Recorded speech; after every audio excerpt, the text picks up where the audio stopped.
Thanks for being here. Subscribe to Cheating Stories Best, so you don't miss new stories. She barely glanced in my direction as she entered the kitchen.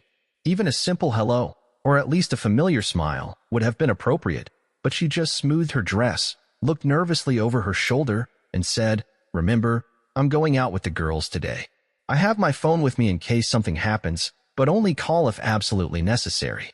I glanced at her before responding. I wondered how she could expect me to believe that this tight little black dress was for the girls, or the makeup, or the perfume. Did she think that girls like to see other girls dressed like this, so to speak, exposed and presented the way she was now? I should have been offended, angry that she thought I was so naive, that she thought I wouldn't see what she was doing. But no, I wasn't angry, because I knew I deserved it. In the end, she managed to hide her affair from me for much longer than she should have. I was the worst kind of fool, the kind who trusts others and lets them into their lives, betting everything on them. I made a mistake, realized it, and now I was correcting it. "Before you go," I finally said, "I need you to sit down for a minute and talk to me." She didn't even turn around. She just grunted, irritated, as she rummaged through her purse. "Sorry, honey, but I really have to go. I'm already late." I suppressed my anger, gripping the beer bottle tighter. But I felt nothing, no anger, no rage, no resentment. This indifference from her had become all too familiar lately. She had rejected me. She had rejected the children. She had rejected herself. And now we were all used to it, but not anymore. It was time to act. I threw the keys she had been searching for onto the table. "I understand your impatience," I muttered. "Believe me, I know. But if you spend the evening with Carl Jens again without talking to me, then you better never come back here." She froze, standing there with her hands still in her purse, without saying a word. "What?" she finally whispered, her voice quiet and full of confusion. "What did you say?" "This will only take a minute," I said. "Sit down at the table and let's talk." She hesitated for another moment, still not responding, still holding her purse like it might save her. "But it won't save you." Finally, her shoulders slumped, her arms dropped, and she turned to face me. There was a sense of guilt in her gaze, but not in her eyes. Her eyes were frantic, like those of a hunted animal, hurt and hopeless. She sat down heavily in the chair across from me. There were many quick glances in her direction, many silent searches for an answer, but not a single glance met mine. "John," she finally said, her voice almost a whisper. I'm so sorry." God, was she hoping to get away with this apology? How lazy does someone have to be to think that an apology would fix everything? "Sorry for what?" I asked, with apparent surprise. "I can't wait to hear what you did to think that saying I'm sorry would fix everything." She bit her lip, looked down at the table, and traced her finger along the pattern on the wood. "I don't think this will fix everything. I know I made a mess of things, even if you don't believe it. But be that as it may, I am sorry for the betrayal." I smiled calm, composed. The first step was already behind us. "Thank you for not lying to my face," I said honestly. "But it wouldn't matter. No lie could save you from the truth of what I know. Still, it makes me think that maybe I did the right thing by deciding not to leave." She hesitated for a moment, then spoke softly. "Are you not leaving?" I don't want you to leave," she whispered. "I don't love them," she added quietly. "John, honestly, I raised my hand to stop her. Seeing the gesture, she bit her lip and fell silent. There was a storm of emotion rising in my chest, a temptation to lash out, but I reminded myself, no matter what, never respond with violence. It would be too easy, too fast. But once you cross that line, there's no going back. "I know you think you don't love me," I said, trying to keep my voice steady. I let my face show how little her words meant to me now. "Or at least, you think you don't. Either way, I've already heard all your explanations." She frowned. "What do you mean?" "You're not foolish," I replied. "So let's not pretend. Everything's gone according to your plan, hasn't it?" But I ignored the tension in my stomach for too long. I kept telling myself there had to be a reason, that I was doing the right thing. But now? Now, it's simple. I shrugged slightly. "I heard you. When you explained everything to him." If it was possible, she became even paler. She seemed to shrink further into the chair. You heard us?" she whispered. I didn't answer. I just looked at her without changing my expression. She looked away, tears starting to shimmer in her eyes. "What are you going to do?" she asked quietly. "I know it probably doesn't seem like I love you right now, but I do. I really do. I don't want to lose this. I'll break if you leave." I nodded. "I know. Like I said, I heard you tell him all of that." I don't need to hear it again. I leaned forward and picked up the envelope I had prepared. Thick, overfilled, nearly bursting. I placed it firmly on the table between us. Her eyes followed it. This, I said, tapping the envelope with my hand, contains everything I've learned about what's been going on. About the betrayal. She inhaled sharply, her gaze fixed on the envelope. You can look at it later, I said. I'm not hiding anything from you. I'll try to explain everything openly and honestly. I paused, pressing my fingers to my eyes briefly. This was the hard part. Just breathe. You've already done the preparation. Now follow through.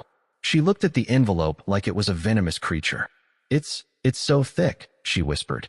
I nodded and patted it again, letting the dull thud speak for itself. Once I got suspicious and started checking, it was surprisingly easy to gather everything. You weren't even trying to hide it anymore, were you? She looked stricken. I trusted you. I thought that would protect me. I trusted you too. And it did protect you. But that trust is gone now. She nodded quickly, tears threatening again. It won't happen again. I promise. John, please, give me a chance to fix this. If you agree to stay, I already told you. I interrupted. I'm staying. I won't throw you out. I understand what that would lead to. But if one of us files for divorce, it will have to be you. She blinked at me, surprised. I continued, carefully choosing each word. The truth is, it took me 1 hour of legal advice, 1 day of online research, and weeks of thought to figure out how I really feel. What's left to protect in my life? What I need to do to get through this? I swallowed. Tonight is just the beginning. Then I set my tone. Direct, matter of fact, unflinching. My decision to stay comes with one condition. I've thought about this deeply. I know you still have some kind of affection for me, and I still care for you. But I can't pretend things are what they used to be. That possibility, the possibility of us being a couple in the same way, it no longer exists. She opened her mouth to protest, but I raised my hand again to stop her. Your actions, both in this affair and the way you've acted around it, have shown me that I can't give you what he does. You told him you had the best of both worlds. With me, love, care, family. With him, passion. If I remember your words correctly, you said he turns you inside out. She winced at the memory of her own words. I'm sorry I said that, she whispered. But it's not true. It was just, she trailed off, perhaps realizing she couldn't take it back. Forgive me for everything, she finally said after a moment of silence. But I still don't understand what you're telling me. I took another deep breath. This part was even harder than I had imagined. Look, I said, there are 3 basic truths we live with now. First, you and I still have some level of connection, even if it's not the same for both of us. Love exists in one form or another. So does our family history. Perhaps even the future, I added. At this, she seemed to brighten slightly. But the other 2 realities, I continued, are these. You have someone else in your life, and I no longer have any romantic or intimate feelings for you. None whatsoever. You managed to eliminate those completely. But I will never admit that openly, to you, or to anyone else. Regardless, it is no longer your concern. Any trace of hope that had appeared on her face vanished instantly. John, she began, her voice soft. I admit that I do not want to lose you, not if I can help it. I understand, I said, following the plan I had rehearsed in my mind. But I also do not want either of us to be miserable. And I especially do not want you to attempt to revive a physical connection that I am no longer able, nor willing, to engage in. Continuing down that path would only lead to more pain, for both of us. I straightened my posture and braced myself for her reaction.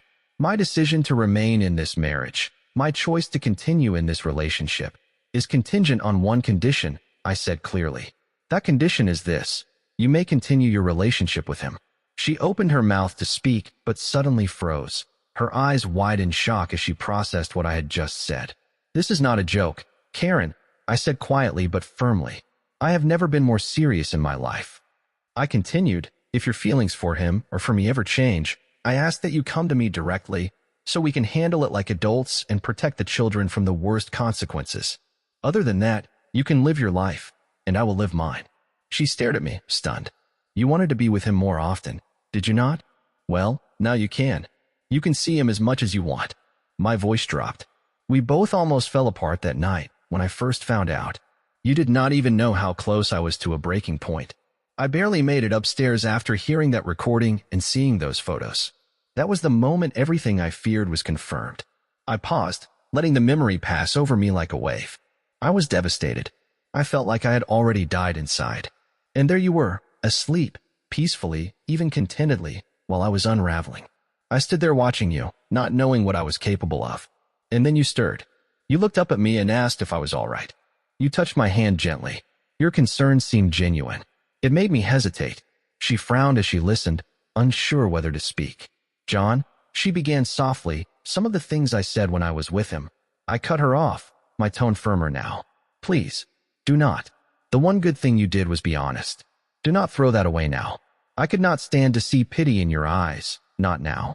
If you want to continue seeing him, I only ask that you keep me informed about your general whereabouts and schedule, not the details, just enough so I know when it is safer for all of us. She wrinkled her nose slightly. I am not going to pursue a relationship with him, John. You are not serious about this, are you? I looked at her steadily. I am completely serious. This may not be the best situation, but the best option no longer exists. So I am choosing what remains. If you cannot accept this, we can begin the process of a divorce. But if you want to preserve this marriage and your reputation among family and friends, this is the only way forward. She looked down, clearly shaken. I am scared, she whispered. All of this, it does not feel real. I gave a bitter smile. Then maybe you are starting to understand how I have been feeling these past few weeks. She looked at me with questioning eyes. Why then, do you not want me to end it? I do, I said simply. In fact, it may be the only thing I want more than anything else. But I also want to remain close to our children. Then I added, with clarity, you are the one who is unfaithful, Karen, not me. I am not playing games. I am not plotting or manipulating. I simply do not have the energy for that anymore. I glanced at my watch. You should go now, I said gently. He will start to wonder where you are. She flinched again, and I saw the sudden awareness dawn in her eyes, realizing how deliberately she had dressed today. Fool? Don't you great? Welcome to the club, I muttered. John, she pleaded gently, can I just stay home today? At least for today. I do not feel, absolutely not, I interrupted, my voice rising louder than I intended. She instinctively recoiled at the tone. To be honest, I do not care what you do with him. I continued more evenly. You can talk about what a terrible person I am, or how weak and pathetic this arrangement seems. You can spend the evening drinking, or watching a movie and eating ice cream. It does not matter to me. But you have plans today, and you are going to keep them. She looked stunned. At some point, I added, I am allowed a moment of honest, private grief, and I do not want you here for that. I do not, she faltered, surprised by how unwavering I was. Are you really serious about all this? She asked. Completely, I said without hesitation. And no, I am not going to divorce you. Do I still love you? Unfortunately, yes, I do. She studied me silently for a moment, then looked down at the table and gave a small nod. I will not pretend to understand all of this, she admitted slowly, but I guess I would be foolish not to accept your terms, right? I believe most people would think so, I said. She stood up slowly, and her figure caught the light, accentuated by the dress she had chosen. I turned away instinctively. I had never enjoyed observing others' partners, and now I had no desire to observe mine. Over the 3 months of her affair, Karen had transformed herself. Like many women in similar situations, she got into better shape. She retained her natural curves, but the softness around her waist that had lingered since college was now gone. I had never seen her look so fit, or, frankly, so attractive.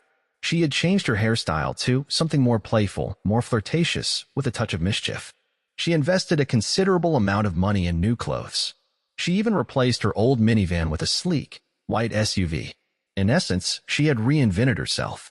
It became obvious to me that Carl, her new partner, was the catalyst for all of these changes. He gave her an opportunity to explore a different identity, one free of the roles of wife and mother. And perhaps that was all she wanted, an escape from routine. I did not care much about the changes themselves, but I knew they were the reason I finally realized the truth. The last piece of evidence was the SUV, an almost exact match of Carl's. Apparently, they found it endearing to drive matching vehicles. I had never been in her new car. I had never run my hand through her new hairstyle. I had never seen her renewed figure in the same way he did. In some ways, I was grateful. It created a clear separation between me and the woman she had become, someone I now barely recognized. She bit her lip gently. "What time should I come home?" she asked quietly.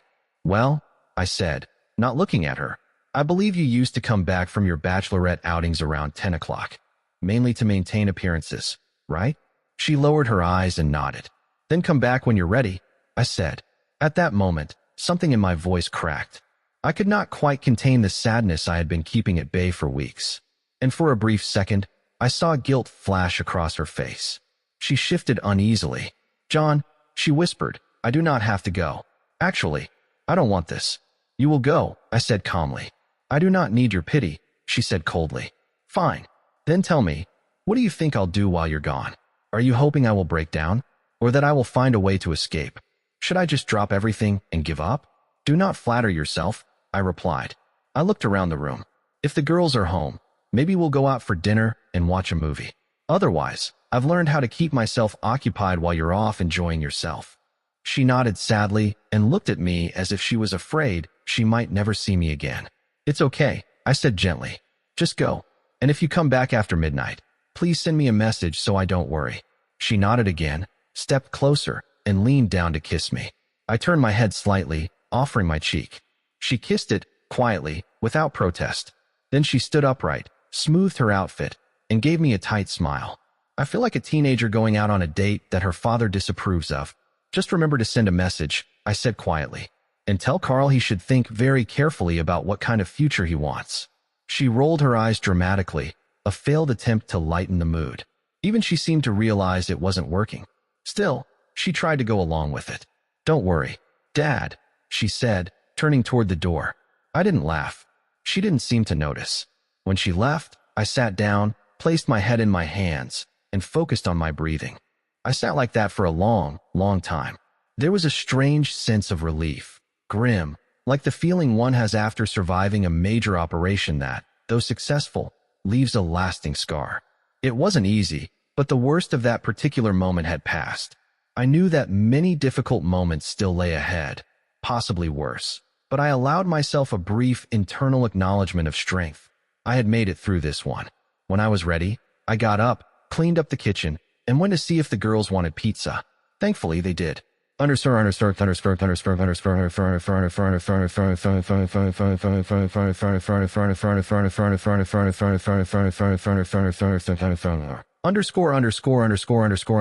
On Saturday morning, Karen woke up earlier than usual.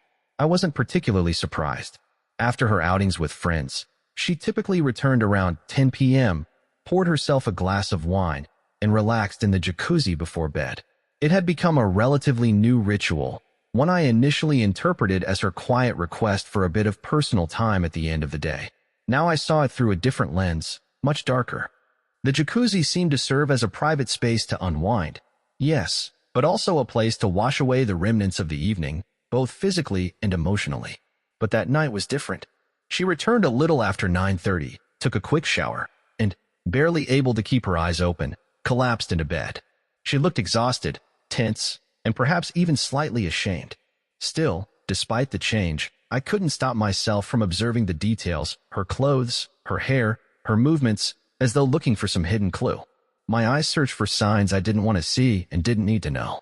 This had become my new, unhealthy habit, a reflection of her own behavior in some warped way. It revealed itself in small, almost involuntary observations. Questions I never voiced aloud, but which looped in my mind like a quiet form of torment. Was that a wrinkle on the front of her blouse that hadn't been there earlier? Was that loose strand of hair behind her ear just a random curl? Or had she tried to fix herself up before coming home? Was she walking with a slight limp? The impulse to notice, to analyze, was overwhelming. I didn't want it. I didn't welcome it.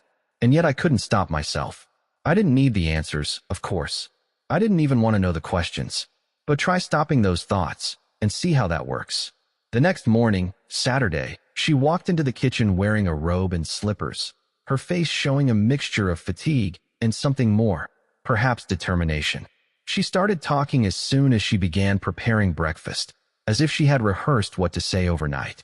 "You caught me off guard yesterday," she said, shooting me a mildly reproachful look as she placed her food on the table with a soft clatter. There was an annoying thud as she moved. If you had just given me a little time to think, even a single minute, I would have refused, she said sharply. I would have stayed home, despite your threats, and we could have talked, like adults. She shook her head with a dramatic gesture. You understand this, right? Of course I understand, I replied, my voice low. But why would you ever think I would want to talk to you about anything again? I considered the possibility, she said, her voice growing louder, that you might miss the chance to save yourself. That, in some moment of selfish stubbornness, you'd throw it all away. I still hadn't looked up from the newspaper. That's why I didn't give you time to think. Believe it or not, I did you a favor. I could feel her glare, sharp and irritated. A part of me, shamefully, even welcomed it. John, she finally shouted, waving her arms. Look at me, for heaven's sake. Put down the newspaper and just look at me for 1 minute. I calmly set the paper aside and raised my eyes to meet hers.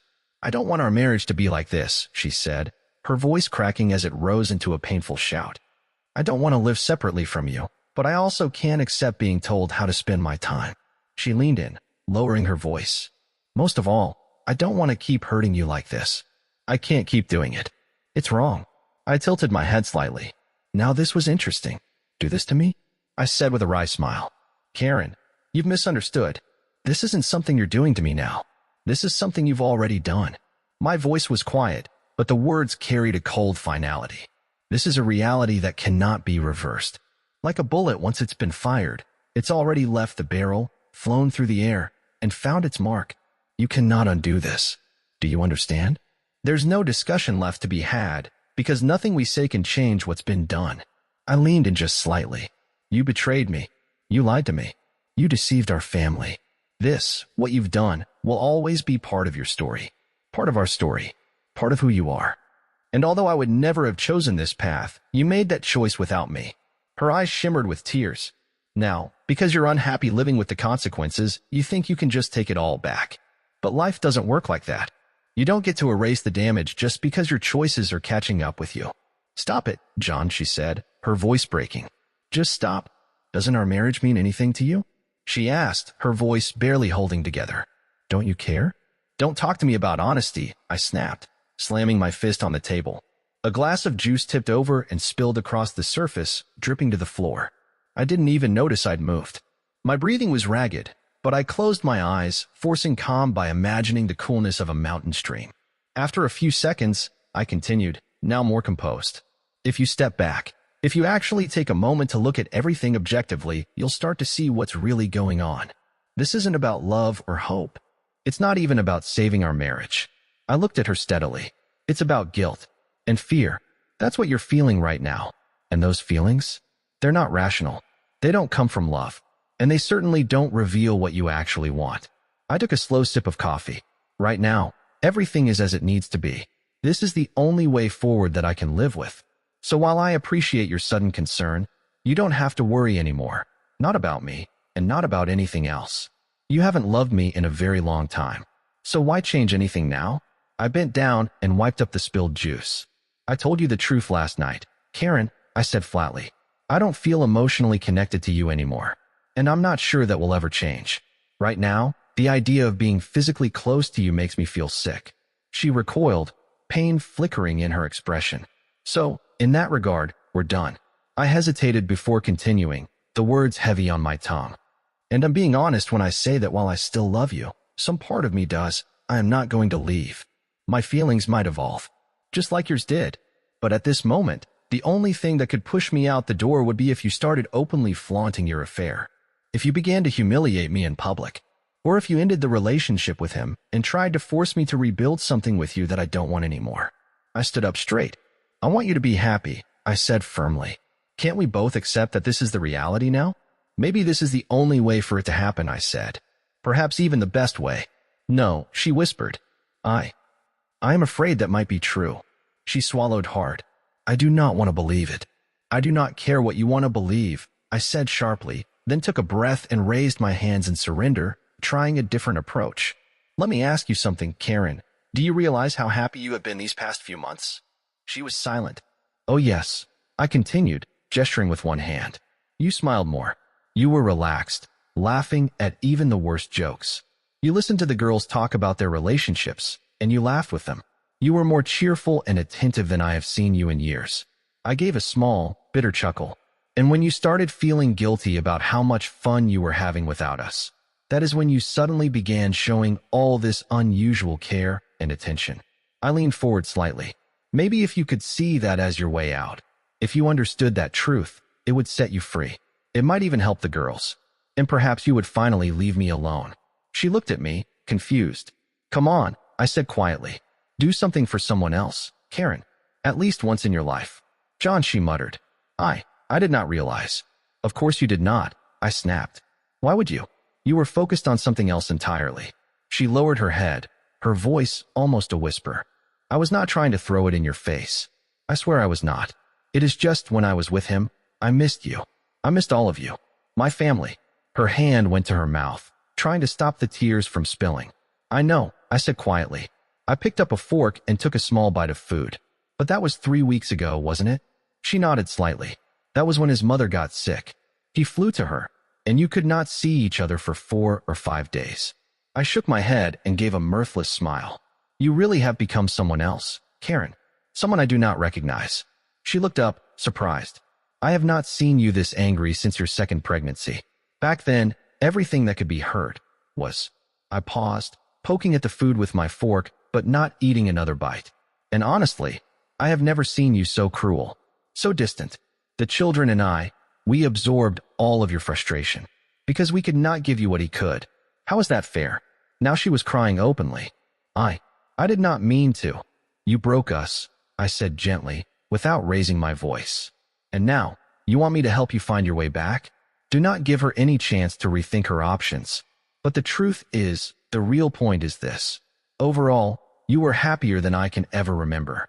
And that happiness influenced the way you behaved at home. It affected both me and the children.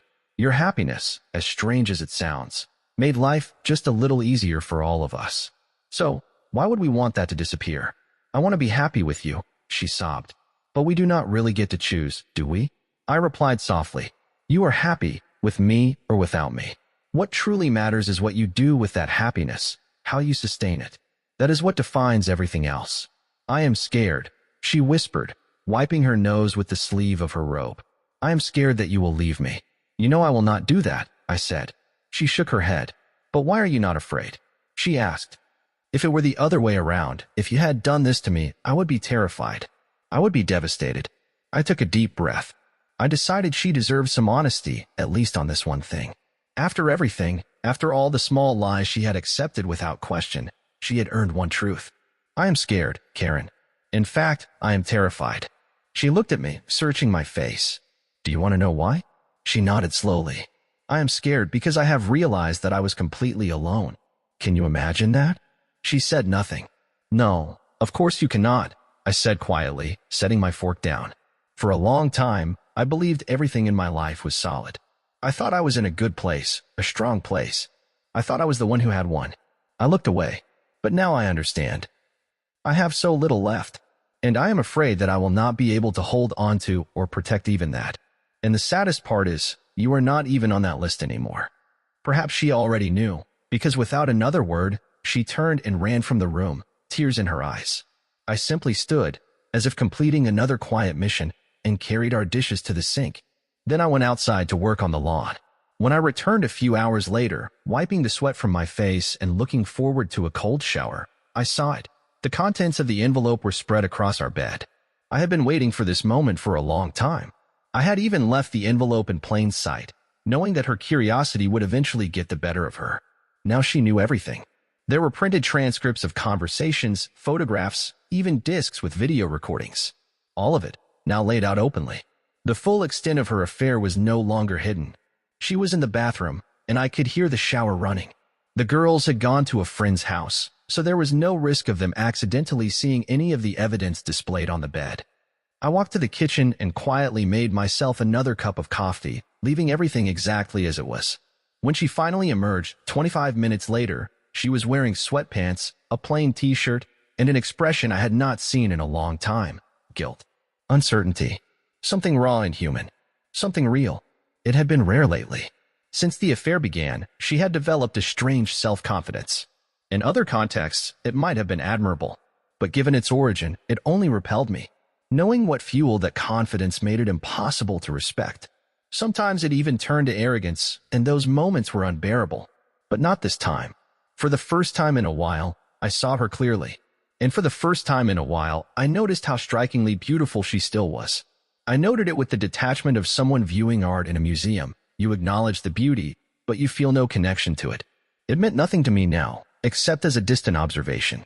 She had shed 10 years in the past few months, years reversed by the adrenaline and thrill of her betrayal. But what had it cost? The years had been mercilessly stolen from my face. I am not so blind that I cannot see how much I have aged during this time. I simply stopped caring. There was no energy left in me to dwell on things like that. "Hi," she said quietly, her voice low and strained. She looked miserable, deliberately avoiding my gaze. Her eyes were red, and she ran a finger underneath them as she stepped into the room. "You looked at the report," I said, handing her a cup of coffee and motioning for her to sit down. She nodded. "I did not think. I mean, I knew you said you were aware of everything, but—" She blew gently on the coffee, stalling. "If it helps at all," she added, "it was knowing everything that made me stay. If I had only seen a few blurry photos of you with him, maybe I would have responded differently, and that would have made things even worse for both of us. Knowing the full extent of it helped me realize that you are still involved with this family, even if your presence is becoming more and more distant, unlike the other investors," she said with a touch of bitterness. "Well, it certainly did not make me feel like a good person," she admitted, taking a sip. "In fact, it was even harder to accept that everything I saw and heard, you saw and heard as well." She paused, then met my eyes. "You knew everything we did together. Everything I told him. You even knew about the car." I nodded. She shook her head in disbelief. "And you did not even try to stop me. You let me trade in our family van, the one filled with all those memories. And you knew exactly why I wanted that particular car?" "Oh no," I said, my voice firm. "You cannot put that on me. I did not know at the time. In fact, it was that car, the very fact that you wanted that car, that made me start asking questions. Do you really think I did not notice that it is identical to Carl's? You should have seen your face when you saw her in the parking lot," I added, my jaw tightening. "You lit up like a child on Christmas morning." I winced, like a child. That seems like a fitting description of me lately. "No," I corrected myself, happy. "That is how I would describe you lately. And maybe that is the only thing that matters. Everything else," I waved my hand dismissively. She looked at me with skepticism. "You cannot seriously expect me to believe that you are not falling apart inside, John. It is written all over your face. It is strange, Karen, because you never noticed it before. So it is true. You are suffering." I shrugged. "Would it make you feel better if I left? Or if you left? What if you stopped seeing him, stopped being happy, and we tried to breathe life into something that is already beyond saving? With you, who no longer needs it, and with me, who no longer can." I shook my head. "I have a wife I still love, and 2 wonderful daughters who mean everything to me. Now, they are happier than ever. I can endure pain if that is the price for their happiness. But you will never take my children from me. I promise you that. I will do whatever it takes to keep them with me." "I do not like being the cause of your pain," she said softly. "How touching," I replied. "You do a lot of things, Karen. Only one of them truly hurts me, but that pain is deeper than anything I have ever known. It grows more unbearable every second." I smiled bitterly. "Do not try to make this into something more than it is. Sometimes I wish you had just broken me entirely. Is that not pathetic? I allow myself to sink so low that I almost wish I were no longer here." She did not calm down. "I just do not understand. How can you live like this? Are you serious?" "I already live like this, Karen. I have been living like this for a long time. But how can you just leave everything the way it is? Do you not want to fight for more?" I leaned forward, my patience running thin. The value of this conversation was rapidly fading, and I needed to bring it to a close. "Do you still love me?" I asked quietly. "Of course," she exclaimed, almost instinctively. "That is all," I said with a shrug. "That is enough." She stood up abruptly, came to me, and wrapped her arms around me, pressing herself against my chest and hiding her face. I held her there, letting her sob against my shoulder, while fighting the overwhelming urge to push her away. Then I stepped back, giving her space to calm down. "What should we do now?" she asked with sorrow in her voice. "Continue to do what we have been doing," I said. "That is all. It feels like the whole world has turned upside down. Then let it stay upside down. I replied, as long as we are still held by gravity.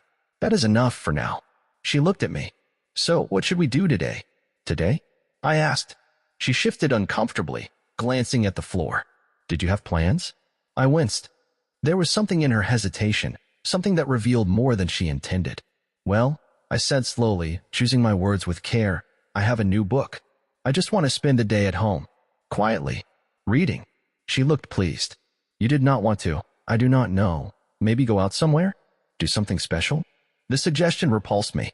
If you were going to ask permission, I said quietly, at least do it with dignity. Not like a coward. Yes, I lied, looking her directly in the eyes. A quiet day with a book sounds just perfect. I turned to the window and added, as casually as I could, though it took all my strength, the kids will not be back until dinner, so a quiet day works just fine. I heard her move closer. She touched my hand. Tell me you will still be here when I get back. You know I will. That does not mean I do not want to hear it, she whispered. I said nothing, continuing to look out the window at the quiet, orderly world. After a few moments, curiosity got the better of me. I turned around. She was gone. Well, God bless. She emerged from the bedroom a few minutes later wearing sports leggings and a top. A travel bag was in her hand. When she noticed me glancing at it, she picked it up and said, Once I realized you knew everything, it seemed pointless to keep hiding it in the car. I shrugged. I had known about her meeting bag for a long time and everything inside it. For a moment, we just looked at each other. I was sitting in a chair, pretending to read a book I had no intention of opening. She was holding her bag, filled with emotion that made me physically ill. She seemed slightly embarrassed, unsure of what to do next. Then she smiled tentatively and repeated the same childish joke she had made the day before, as if that would somehow make it all better. I will not stay out late, Daddy. She brushed a strand of hair from her face. Such a simple gesture. Such breathtaking beauty. I looked away. That Friday, the Baileys hosted one of their frequent neighborhood parties. The term neighbors is relative here. Families came from all across the area, served by the nearby elementary school. You know how it is. These gatherings did not originate from the initiative of husbands or children, but they were always enjoyable. We used to attend all of them, but this one felt different. I knew Carl would be there. He never quite fit in among the married crowd, but he was Tom Bailey's closest friend and never passed up an opportunity to attend a party. Lately, I wondered if he was using these events to flirt with the wives of his married friends. Since discovering the affair, I had tried to avoid him, but I also realized that being around other people might be good for me, and the children always enjoyed these parties. So despite the strong temptation to feign illness or invent an excuse, some kind of emergency excuse might have spared me from this event, but I decided not to back down. I wasn't going to give him the satisfaction of thinking he could intimidate me into hiding. In a way, attending this party had become a matter of principle. Karen seemed excited, whether she saw it as an opportunity for us to reconnect, a way to convince herself she could have both worlds, or simply a chance to spend time with him. I wasn't sure anymore. Maybe I no longer cared. Still, when we arrived, she stayed unusually close to me. It felt deliberate, as if she was trying to signal something, either to me or to someone else. I gave her questioning glances more than once, but she ignored them. Fine, play innocent. But the way she clung to my hand or glanced at me with exaggerated sweetness made her motives obvious. The Baileys always ensured their parties had plenty of drinks, and as the evening progressed, Karen's nerves seemed to give way. She drank more than she should have, faster than usual, and it started to show. She became more playful, more relaxed, less anxious than she'd been earlier. As the sun began to dip below the horizon, she wandered off to mingle. Once she left my side, it was as if I ceased to exist. So much for rebuilding communication. I began to notice her and Carl ending up in the same conversations again and again. Not often enough to raise alarms with others, but enough that I recognized the pattern, and I knew it wasn't coincidence. They didn't do anything overt. To the casual observer, nothing seemed wrong. But for someone who knew the truth, it was impossible to miss the way their eyes lit up when they looked at each other. Or how Karen laughed a little too hard at his jokes, especially when she thought no one was watching. The evening wore on. The conversations grew louder. Laughter was everywhere. And now and then, Carl would place a hand lightly on Karen's shoulder, or she would touch his chest in passing, subtle enough to seem innocent. Not enough to expose them, but enough to hurt. Enough to make my chest burn with something I didn't want to name. I remember thinking, what is she doing? How could she act like this right in front of everyone? Doesn't she care at all? For some reason, I believed I could hide my pain well enough that she might still sense it, might feel something, might remember I'm human too. But clearly, I was mistaken. I watched their group thin out until it was just the two of them, talking closely. Carl leaned in a little more than necessary.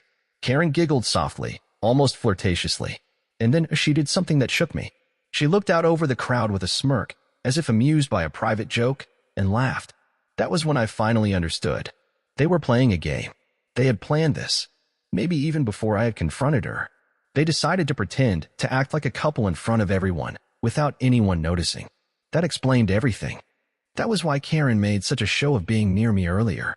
Why she held my hand and gave me those innocent looks. It was all part of their performance. At the beginning of the evening, Karen's actions were a subtle signal to Carl that it wasn't yet time to start their game. It was also a way to lower my guard, to ensure I wouldn't notice what was happening later. Being around me was just a way to prepare, setting the stage for their plan. I leaned against the railing, suddenly feeling very tired. My wife was using me as a prop in a game, pretending in front of our friends, her lover and I.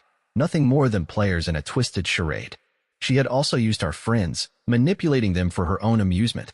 Our friends, who had been so kind to us over the years, were now unwitting participants in her deception. I looked around the party. These were the people who had always been there for us. They were nothing like Carl. I couldn't understand how she could do this to them. Had Carl really changed so much in the past 6 months that she thought this behavior was acceptable? Where had her principles gone? What had happened to her sense of right and wrong? I shook my head. What a foolish question to ask in this situation. I turned back to where Karen and Carl had been standing, but they were no longer there. Frowning, I scanned the crowd, trying to spot them. When I couldn't, I began walking around the yard, expecting to bump into them in some other conversation. But they weren't anywhere. I walked the entire backyard twice before I entered the house, citing the need to use the restroom. Still, no sign of them. On my way back to the street, passing by the living room, I saw them through the large window. They were hidden behind the decorative bushes on the Bailey's lawn. I saw their silhouettes, Karen pressed against the tree with Carl leaning over her. He had his hand on the trunk above her head. They were talking, well, he was speaking, and Karen looked at him with unmistakable admiration.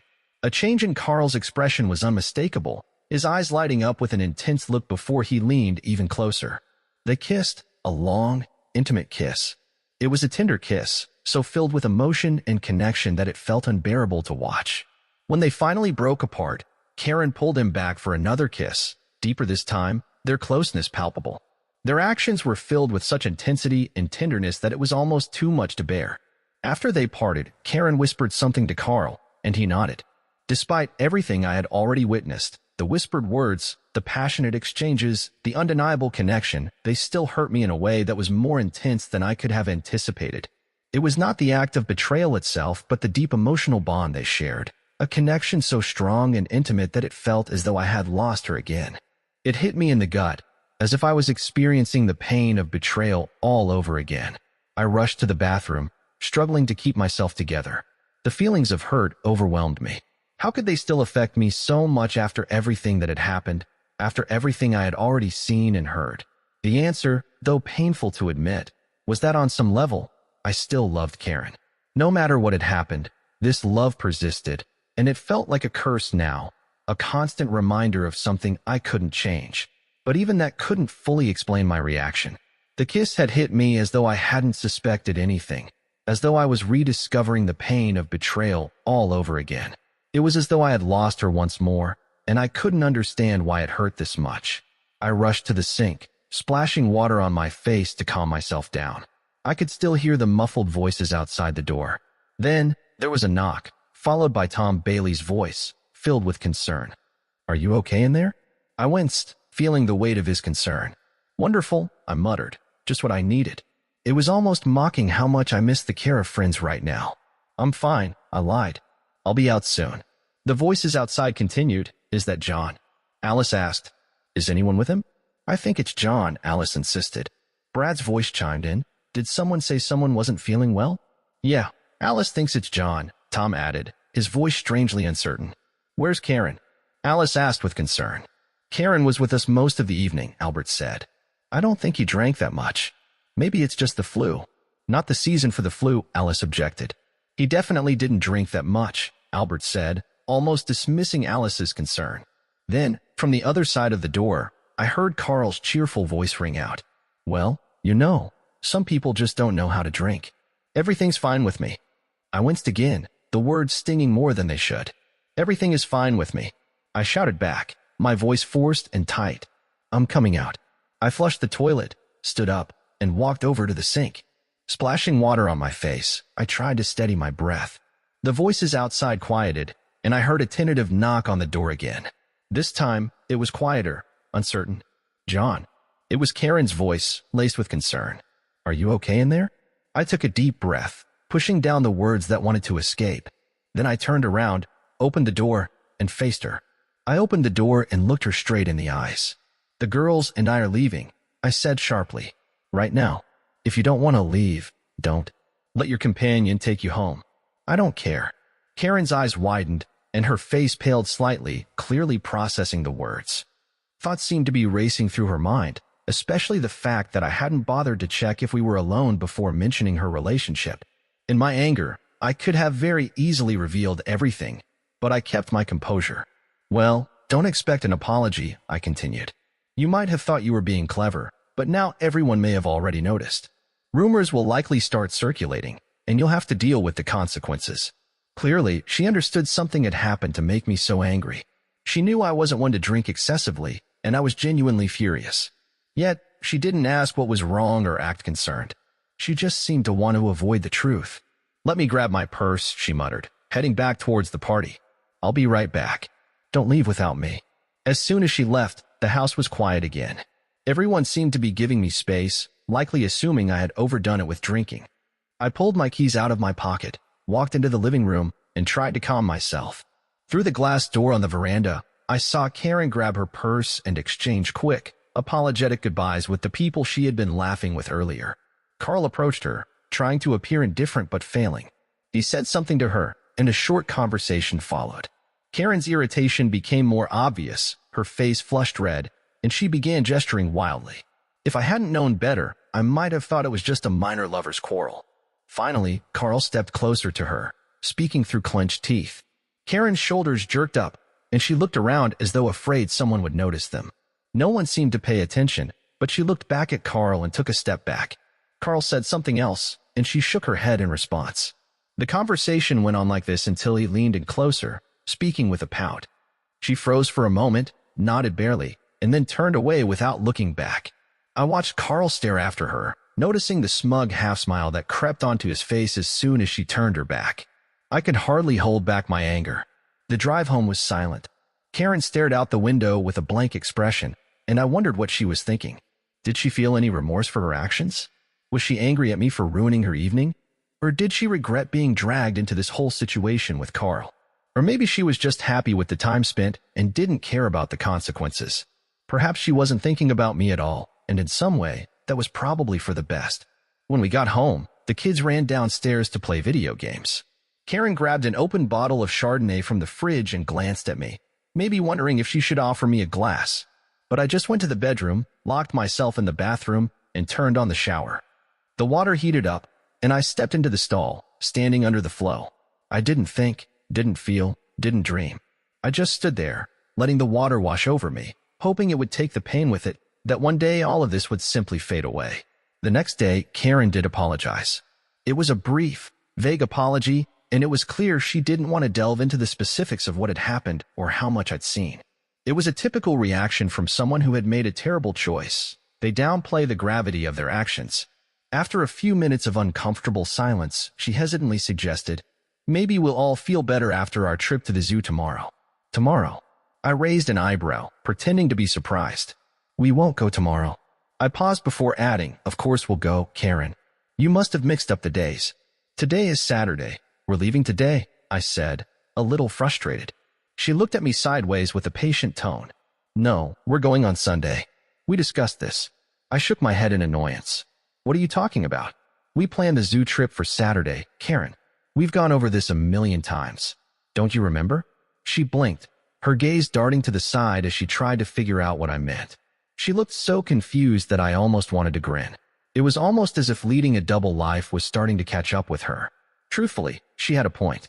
We did agree to go on Sunday when we initially planned the trip earlier in the week. But the more I thought about what happened at the party, especially that kiss, the less I wanted to be near her. So, the night before, when I put the girls to bed, I had told them we'd go a day earlier if they were well behaved. Now Karen was looking at me with determination. "You're wrong," she insisted. "I'm sure we were talking about Sunday." I studied her, allowing my irritation to show in my expression, so she would mistake it for annoyance at her forgetfulness. Then, I turned and called out to the living room. "Hey, girls, what are we going to do today?" "We're going to the zoo," they shouted in ecstatic unison. I turned to Karen with a tired look on my face. "See?" I said. "Even the girls know it's today. So stop with the excuses. I don't understand why this is such a big deal. It's just one day. No big difference, right?" She looked embarrassed. Actually, she hesitated. "I already have plans for today." I faked surprise. Well, honey, I saw how you and Carl were talking right in front of everyone at our friend's party. Or do you still think you're so clever that no one notices?" I raised an eyebrow slightly, pretending to be disappointed.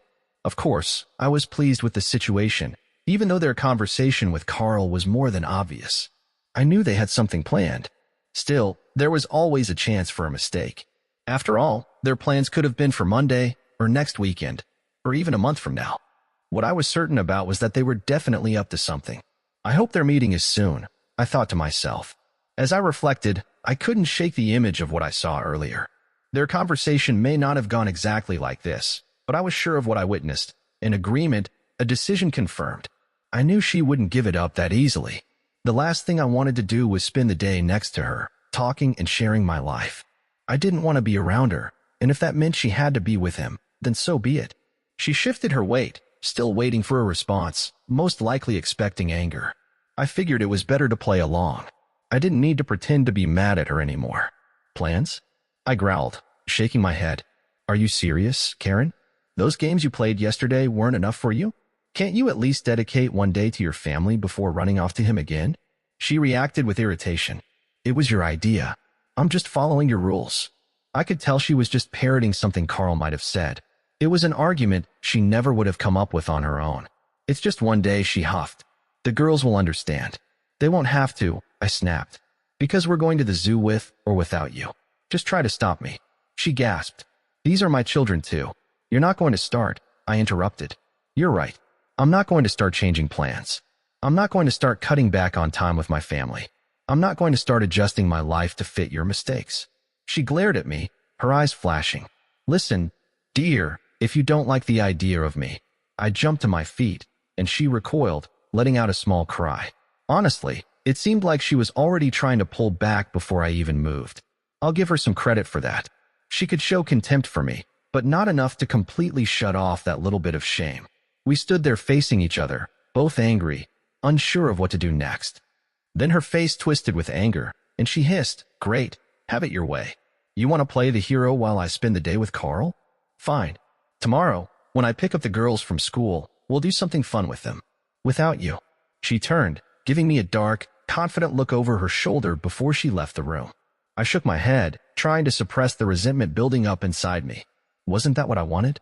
Shouldn't I have wanted her to leave, to give myself some peace and quiet? Maybe even forget about all of this and enjoy time with my children? So why did it feel so empty, like a hollow victory? I went to the girls and told them that Mommy wouldn't be able to join us for the zoo trip, but they could still go as soon as they got dressed and brushed their teeth. Since it didn't change their ability to go, there was no reason to upset them. The girls didn't show much of a reaction. They just pretended to be upset for a moment before running off to get ready.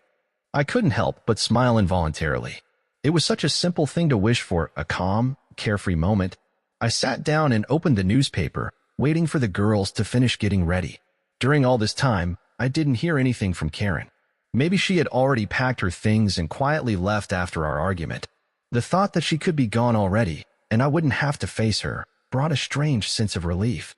At least I wouldn't have to hear that daddy of hers again. The sound of water in the bathroom reached my ears, a sure sign that the girls were brushing their teeth. I got up and began packing everything we would need for our trip to the zoo. I was just finishing up when they ran into the kitchen, full of energy and excitement. I couldn't help but get caught up in their joy for a moment. "Well, are you ready?" I asked. "Ready," they assured me. Just then, Susie, with her toothless smile, chimed in, "Mom is coming with us, too." Before I could explain that Mom wouldn't be able to join us, Karen hesitantly entered the room. There was genuine regret on her face, and she seemed prepared to spend the day with us at the zoo. I turned away, unsure of what I was feeling: disappointment, anger, relief. Maybe I didn't even know what to feel anymore. "I decided to join after all," she said, her voice almost uncertain. It sounded more like a statement than a question. She leaned over, making sure the girls couldn't hear, and whispered, "Is this normal?" I shrugged. "There's nothing you can do now.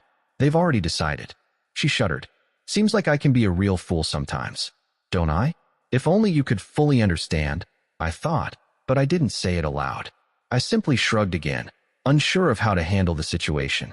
My plans had failed, and now I had to spend the entire day next to her. It wasn't like I could reverse the situation anymore. The kids were jumping around, impatient to get going, and Karen had decided to stay. There was nothing I could do about it, but strangely, it didn't feel so bad. "Thank you, Carl," I thought to myself. "You've even let me down here," I said, noticing that the girls were starting to lose patience. "There's no point in waiting. Let's go." It turned out to be a surprisingly pleasant day. I had been sure that the growing estrangement between Karen and me would hang over everything like a dark cloud, casting a shadow on what should have been a joyful time. But somehow, the opposite happened. The joy of our shared adventure seemed to push the darkness aside, at least for a while. Of course, what once connected us was no longer there, and hadn't been for a long time. But that connection had been a part of our lives for so many years that it was easy to pretend, just for a few hours, that it hadn't gone away. For those few wonderful hours, my family was together again. The girls contributed a lot to this. They laughed, ran around, and felt completely at ease, knowing that their parents were watching over them. They didn't realize that the concept of parents as a whole had changed for them. To them, the world still seemed the way it should be. In their vibrant fantasy world, it almost became true for a moment. There was a simple, quiet understanding between Karen and me. It began, of course, with silence on my part. I intended to keep it that way for as long as possible, but of course, that turned out to be impossible. You can't take your children through the maze of freedom, choice, and open spaces without talking with your spouse, at least a little. Inevitably, this led to short conversations, and inevitably, it ruined everything. Where are we going next? Led to we loved the tropical pavilion last year. Do you remember? Which led to a small smile and a pleasant memory, and then to more conversation. Perhaps you know that feeling when there is so much shared history between you that the rebellion of the soul sometimes begins with a warm memory. Before you know it, you're discussing the safest and warmest topic in the world, moments from the past when your children were happy. Strangely, we seemed to get along better that day than we had in years, even though the reasons for the conversation were sad. I saw how it affected Karen. Her cheeks turned pink, and she couldn't stop smiling. For me, it felt like being submerged in a fog of new emotions, like being caught up in the charm of a relationship at the very beginning. It was strange, maybe even inexplicable, but it was still true. Oddly enough, for those few hours, everything felt almost like the beginning again. As we walked back to the car and the sun was setting, I realized that I was having such a good time that it had been hours since I thought about Karen's past mistakes and the truth I had learned. Is it possible to ask for a greater gift from life than the opportunity to forget? They say the devil is in the details. I don't know if that's true, but he certainly knows how to strike strategically. About 10 minutes after we drove away from the zoo and were heading home, the most ordinary of sounds abruptly pulled me out of what I now recognized as an illusion. Karen's phone vibrated in her bag. It could have been anyone, but she didn't even try to check who was calling. She didn't answer. She simply covered her bag with her coat to muffle the sound and stared out the window until the call stopped. That, in itself, told me everything I needed to know. The moment she covered the bag with her coat, everything joyful and light about the day disappeared. The mood shifted in a way that went beyond mere disappointment. I suddenly felt more tired and drained than I had ever felt before. It was like a prisoner being told they were being led to freedom, only to find themselves led into a room with an injection table instead. I focused on the road and tried not to think. I wish this day had never happened, just to avoid the feelings I was now experiencing. Karen and the girls continued to keep the mood light by talking about everything we had done that day. I chipped in here and there, maintaining appearances, but my heart wasn't in it. When we got home and pulled into the garage, I stayed in the car while the others went inside. Aren't you coming? Karen asked when she noticed I wasn't getting out. I need a minute, I answered quietly, continuing to look straight ahead, as if I could still see the road in front of me. Is something wrong? She asked, frowning. No, I replied. Silence. She didn't leave. Are you sure? She asked softly. I'm just tired, I said, trying to keep my emotions in check. Please. She took a deep breath and gently touched my hand. Just a minute, I insisted. Can I have just one moment before I go inside? She hesitated, her mouth opening as if she wanted to say something else, but then she sighed and followed the girls into the house. I'm not sure what happened next. Maybe it was the weight of the feelings I had been carrying for so long, or maybe I had just reached my limit. I can't say for sure, but as soon as the door closed behind them, I buried my forehead in the steering wheel and broke down. It was like nothing I had ever experienced before. I had never been the type to cry. Never, even as a child, but now I cried as if the world had come crashing down around me. It felt like the last person at a funeral, grieving for a loss they could never recover from. I just wanted it to stop. I wanted to take a deep breath and feel in control again. But every new sob seemed to tear me apart even more from the inside. When the tears finally started to subside, I felt so drained that I almost laughed. For a brief moment, it even seemed like the tears might never end. I sat up, placed my hand on my chest, and focused on deep, calming breaths until I felt I could finally go inside. I thought maybe I could just go to the bathroom, wash my face, and no one would notice. Then I saw movement out of the corner of my eye. No. I turned around. Our eyes met.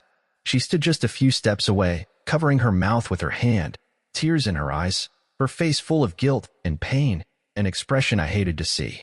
Without saying anything, she turned and ran back into the house. Damn it, I muttered, slamming my fist against the steering wheel. I tried to find something else to hit, but there was nothing. So, I hit the steering wheel again. Damn, damn, damn. All I had wanted was one thing, just one little thing I could keep to myself. She didn't leave the house that night, but we hardly spoke. I pretended to watch TV, and she pretended not to notice that I knew she was watching me. After the girls went to bed, Karen went out into the backyard, took out her phone, and talked for almost an hour.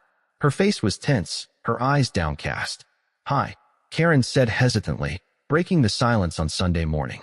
Did you sleep well? I hardly slept at all, I replied, my voice barely a whisper. Recently, I've been sleeping fine, I said, watching her blow on her coffee. Thank you for yesterday. I had a great time, she said, glancing at me with a look of apology. Sorry about how it ended. Me too, I responded, the words lingering in the air. There was a long pause. John, she asked softly. Yes, I replied, turning toward her. Why are you being so hard on yourself? She asked, her tone gentle. Control yourself. We've talked about this before. I know, I answered. I just think there must be another way. Some way that we can. I stopped myself, not sure what I was going to say next. I looked sharply at her, and she fell silent. The tension in the air was thick. I stood up, took the rest of the cereal bowl, and emptied it into the trash before leaving the room. The next few hours were spent doing chores around the house and aimlessly browsing the internet. Karen didn't try to talk to me again, and for a while, I thought the message had been received. Then, shortly after lunch, Karen took the girls to a friend's house. When she returned, she disappeared into the bedroom. I didn't think much of it at first. I heard the shower turn on and assumed she was getting ready to go out again. I told myself it didn't matter. It wasn't like I needed her. But despite that, a feeling of unease lingered in my chest, twisting like something caught between two moving gears. I pushed the thought away, trying to distract myself as best as I could. But what happened next was worse than I could have imagined. Half an hour later, the door to my office opened. Karen appeared in the doorway, looking confident and composed. She was dressed in a lace bra and small panties, a look that was both bold and unexpected. She stood there, tense, almost as if she knew exactly how she looked and was certain that I couldn't remain indifferent. The girls aren't home, she said, her voice soft and assured. I thought maybe you'd want to spend some time together. I felt my heart race, but I quickly regained control. Karen, I said, my tone firm. Don't do this. It won't help anything.